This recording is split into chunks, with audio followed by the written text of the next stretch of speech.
And I'm back with another installment of The Basics, and after all those episodes featuring the colors of Magic the Gathering, we are back talking about the Star Trek customizable card game today, and more specifically, dilemmas, one of the most important facets of the game, and I'm going to take you through them right now. In case you're not aware, dilemmas are the cards that you put under your opponent's missions during the seed phase.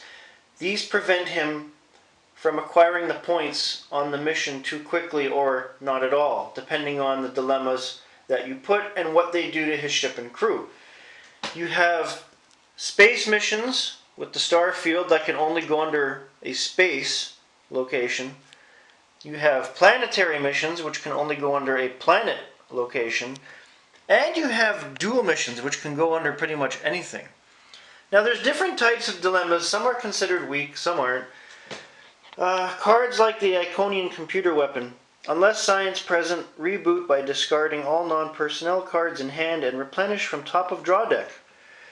If your opponent is playing an affiliation such as the Dominion, or especially if you have a Delta Quadrant opponent who's playing the Kazon, practically no science there.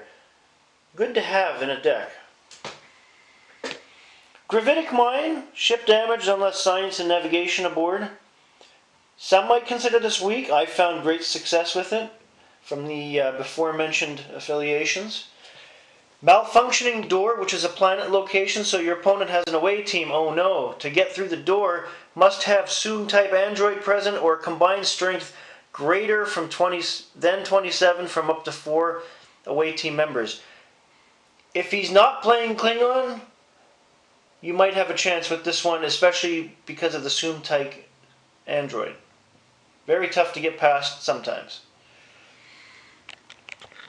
You've got Maman Picard, which is a space location, but it's also an alternate universe card. So you have to have an alternate universe or space-time portal in your deck for this to work. If this is a Federation ship, immediately transport it to any end of the space line, opponent's choice. So he could be starting this mission and you throw him right down to the other end and he might not be able to do any of those locations. It could be one of yours. Interesting card to have in the deck. Or even Hologram Ruse. Experience enemy hologram trick. You are tempted to divulge secrets. Impassable unless integrity is greater than 30 and cunning greater than 30. Not always easy. Surprisingly, this one works well. And here's one that nobody ever thinks about, but I've put this in several decks and it works. Matriarchal Society. Cannot get past unless 2 female away team members are present. Especially if you're playing Klingon or Dominion or Kazon for that matter, and even some Federation decks that are front loaded with all the good characters like Picard, Riker, and things like that. Not many decks are constructed to have an away team that have more than 1 female present. This works surprisingly well. You even have some dilemmas that carry minus point values, which means not only do you not get through them, but if you don't, they cost you points. If you're just starting out, you're at minus 5 points, or if you've just scored 25 points from a mission, that's down to 20.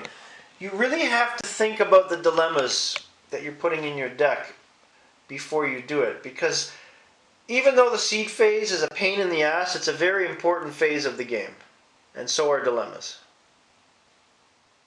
Pretty much the biggest thought process in developing a deck for the Star Trek card game is the dilemma cards, because they offer the greatest challenge when you're trying to figure out how to set up your deck so that you can stop your opponent quickly and keep him from scoring points. So it's critical to figure out the detractors on the dilemmas and how they're going to work for you.